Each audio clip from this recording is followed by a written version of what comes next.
সুনামগঞ্জের দুর্গম এরিয়া বিশ্বম্ভরপুরে বন্যায় ক্ষতিগ্রস্ত জনতার পাশে দাঁড়ানোর উদ্দেশ্যে সুনামগঞ্জ থেকে স্পিড যুগে রওনা হচ্ছেন ইসলাম আন্দোলন বাংলাদেশের সিনিয়র নায়েবে আমির আল্লামা মুফতি সৈয়দ ফয়জুল করিম শাইখে চরমন হাফিজাহুল্লাহ সহ ইসলাম আন্দোলনের কেন্দ্রীয় নেতৃবৃন্দ। একজন যাইতেই বোকা আচ্ছা ভাই ভাই তুমি ছাড়ো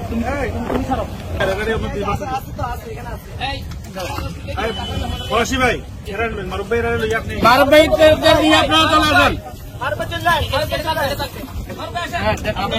রাস্তা দিয়ে দেন আপনি উনি চিন্তা করছে যে উনি এইগুলো একটু আমার কলিজার ভিতরে দুইটা দাগ আমি মরুম হুজুরে খাওয়াই তারি না আমার কলিজা দাগ বেছে আপনি আমার উনি গিয়ে খান নাই আমার বাসায় আনারসটা লবণ দিন ভাই লবণ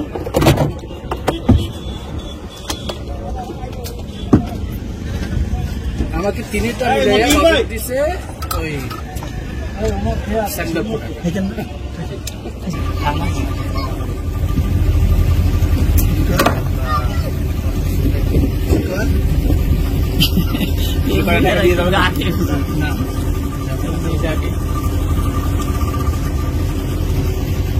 আপনার আলেমুল্লাহ রাইছেন ঠিক আছে সবাই তো না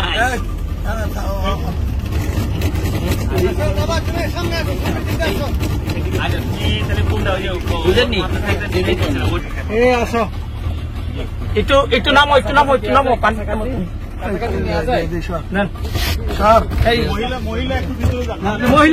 মহিলা ভিতরে যান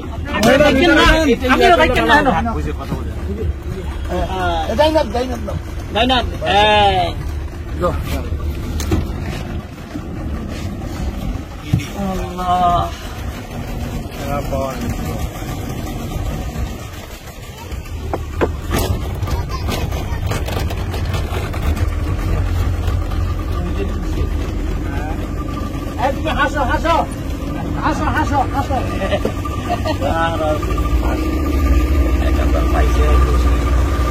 বেশি চোখ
সুনামগঞ্জের বন্যা দুর্গত এলাকার প্রত্যন্ত অঞ্চলের মানুষের পরিস্থিতি সচক্ষে অবলোকনের জন্য সুনামগঞ্জ থেকে স্পিড করে রওনা হয়েছে।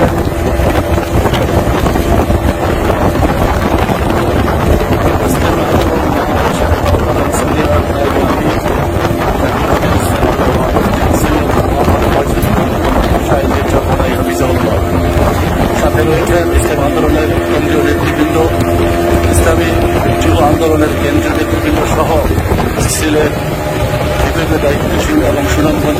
দায়িত্বশীল বৃন্দ একই যাপনের এই ঘটনার সাথে আমরা এখন যাচ্ছি সেই বিশম্বপুরের বন্যা দুর্গত এলাকার মানুষের দুর্দশার পাশে দাঁড়াতে।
জিন্দাবাদ জিন্দাবাদ জিন্দাবাদ জিন্দাবাদ জিন্দাবাদ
দুজন লোক একটু দেন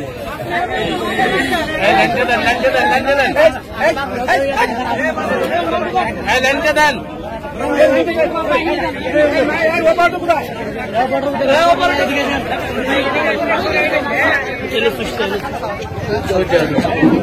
আলহামদুলিল্লাহ والصلاة والسلام على رسول الله وآله وأصحابه أجمعين أما بعد ইসলামী আন্দোলন বাংলাদেশ সুনামগঞ্জ জেলার উদ্যোগে ইসলামী আন্দোলন বাংলাদেশের মহতরম আমির বাংলাদেশের 16 কোটি মানুষের আধ্যাত্মিক ও রাজনৈতিক আহ্বান বিশিষ্ট আলমদিন শেখুল হাদিস আল্লামা সৈয়দ মোহাম্মদ ফয়জুল করিম সাহেব দামাত বরকাতুহুল আলিয়া এই দুর্দশাগ্রস্ত বনবাসী মানুষের কষ্ট তাদের দুঃখ বেদনার সাথে সাথী হওয়ার জন্য তিনি সেই সুদূর ঢাকা থেকে ছুটে এসেছেন। আলহামদুলিল্লাহ এখনই তিনি আমাদের মাঝে হাদিয়া বিতরণ করবেন। আমাদের সুশৃঙ্খলতার জন্য আমাদের সম্মানিত উপস্থিতির কাছে আবেদন জানাবো, আমরা অত্র বিশম্বরপুর থানার 4টি ইউনিয়নে একান্ত অবাধী সুস্থ পীড়িত মানুষের কাছে ত্রাণ পৌঁছানোর জন্য আগেই আমরা কুপন বিতরণ করেছি। যারা نحمده ونصلي على رسوله الكريم أما بعد فأعوذ بالله من الشيطان الرجيم بسم الله الرحمن الرحيم اهدنا الصراط المستقيم صراط الذين أنعمت عليهم غير المغضوب عليهم ولا الضالين আসলে যাহা কিছু জলস্থলে ঘটে সবই আমাদের হাতের কামাই। বিপদে ধৈর্য ধারণ করতে হবে, আল্লাহর কাছে তওবা করতে হবে, গুনাহ থেকে মাপ চাইতে হবে, আমাদের কোনো ভুল ত্রুটি আছে কিনা এইগুলি খতিয়ে খতিয়ে দেখে সেই ভুল ত্রুটিগুলি শোধরাতে হবে। আর বিপদে অধৈর্য হলে চলবে না। আমরা আল্লাহর কাছে দোয়া করবো, আল্লাহ তুমি আমাদের যে বিপদ দিয়েছ এর থেকে তুমি আমাদের রক্ষা করো। এবং রিজিকের মালিক আল্লাহ, ধন দেওয়ার মালিক আল্লাহ, বিপদ থেকে উত্তরণের মালিক আল্লাহ। কাজে আমরা আল্লাহর কাছে দোয়া করবো, আল্লাহ যেন আমাদের সবাইকে ক্ষমা করে দেন, এই বিপদ দূর করে দেন। আর আমরা আপনাদের জন্য সামান্য কিছু সহযোগিতা নিয়ে, হাদিয়া নিয়ে আপনাদের উপস্থিত হয়েছি। আপনাদের যেই পরিমাণে প্রয়োজন সেই পরিমাণে দেওয়ার ক্ষমতা আমাদের নাই। আল্লাহর কাছে দোয়া করি যেন আল্লাহ পাক এই স্বল্প জিনিসের মধ্যেই অনেক বেশি বরকত দান করেন। এখন সবাই দোয়া করে আল্লাহুম্মা আমিন। রব্বানা যালামনা আনফুসানা ওয়া ইল্লাম তাগফির লানা ওয়া তারহামনা লানাকুনান্না মিনাল খাসিরিন। আল্লাহ আমাদের গুনাহ খাতা মাফ করে দেন, গুনাহ থেকে বাঁচিয়ে থাকার তৌফিক দান করেন। আল্লাহ এই বিপদ থেকে আমাদের সবাইকে হেফাজত করেন, এই বিপদ থেকে মুক্তি দান করেন। ইয়া আল্লাহ সবাইকে রিজিকের ব্যবস্থা করে দেন। ইয়া আল্লাহ অসুস্থ যারা আছে পরিপূর্ণ শিফায়ে কামেল আজলা নসিব করেন। যারা বিদায় হয়ে গেছে তাদের কবরের আযাবকে মাফ করে দেন। রব্বির হামহুমা কামা রাব্বায়ানি সগীরা। ওয়া সাল্লাল্লাহু তাআলা আলা খায়রি খালকি মুহাম্মাদ ওয়া আলিহি ওয়া আসহাবিহি ওয়া আজওয়াজিহি ওয়া আতবাহি আজমাইন ওয়া রাহমনা মাহুম বিরহমাতিকা ইয়া আরহাম।